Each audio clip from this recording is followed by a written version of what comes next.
Hello everyone, welcome to our channel Swastha Wonders. నా intermediate fasting 100 days ఛాలెంజ్లో ఇదైతే day 2. నేను 16 state window చేస్తాను. 16 hours fasting, 8 hours eating window. నా eating window morning 9 to evening 5 o'clock. ఈరోజు morning 9 o'clock అయితే first కాన్సిల్క్ టీతో నా ఫాస్ట్ని అయితే break చేద్దాం అనుకుంటున్నాను. నేను already 25 days weight loss programme చేసి మధ్యలో మళ్ళీ బ్రేక్ ఇచ్చాను 20 days. దానివల్ల నా బాడీలో ఎక్సెస్ వాటర్ అనేది ఎక్కువ ఫామ్ అయింది.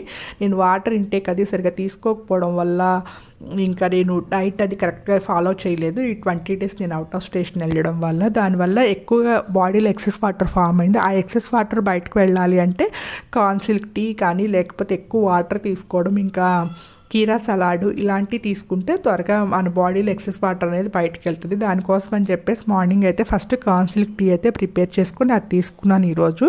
ఆ కాన్సిల్క్ టీతోని నా ఫాస్ట్ని అయితే బ్రేక్ చేశాను. ఇంకా 9:30కి నా బ్రేక్ఫాస్ట్ టైం. దానిలోకి వచ్చేసి ఈరోజు అయితే ఓవర్ నైట్ ఓట్స్లో సోక్ చేసిన నట్స్ సీడ్స్ యాడ్ చేసుకుని బ్రేక్ఫాస్ట్ అయితే తీసుకున్నాను.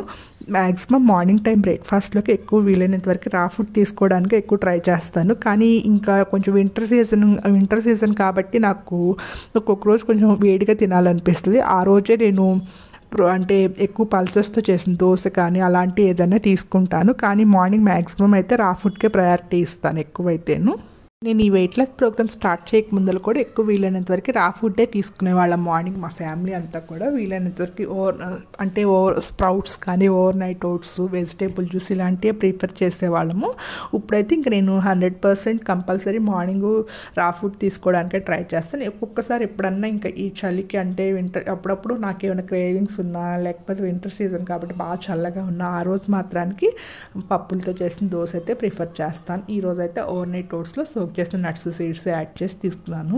ఇంకా ఆఫ్టర్నూన్ లంచ్లోకి వచ్చేసి ఈరోజు అయితే ఆకుకూర పప్పు చేసుకుంటున్నాను. దానిలోకి అయితే కందిపప్పు, ఎర్ర కందిపప్పు, నార్మల్ కందిపప్పు రెండింటితో కలిపి చేసుకుంటున్నాను. వీలైనంత వరకు అట్లా చేసుకుంటేనే మనకి ప్రోటీన్ అనేది, అంటే దానిలో ఎర్ర కందిపప్పులో ఎక్కువ ప్రోటీన్ ఉంటుంది. దానివల్ల హెల్త్కి కూడా చాలా మంచిది. నేనైతే ఎక్కువగా అలాగే ప్రిఫర్ చేస్తాను ఆ పప్పు చేయాలనుకున్న రోజు అయితేను. ఇంకా లంచ్లోకి వచ్చేసి ఈరోజు 2 మల్టీగ్రెయిన్ చపాతీస్, ఆకుకూర పప్పు, ఇంకా కొంచెం మిల్ మేకర్స్ సోయా చంక్స్ ఉంటాయి కదా వాటిని ఫ్రై చేసి ఆ కర్రీ, ఇంకా కొంచెం కర్డ్, కీరా సలాడ్ తీసుకున్నాను. ఇంకా ఈవినింగ్ నా డిన్నర్ 5 o'clockకే చేస్తాను కదా, ఆ టైంలో ఈరోజు అయితే పన్నీర్ టిక్కా చేసుకున్నాను. ఆయిల్ అయితే వీలైనంత వరకు కూడా చాలా వరకు తగ్గించేసాను.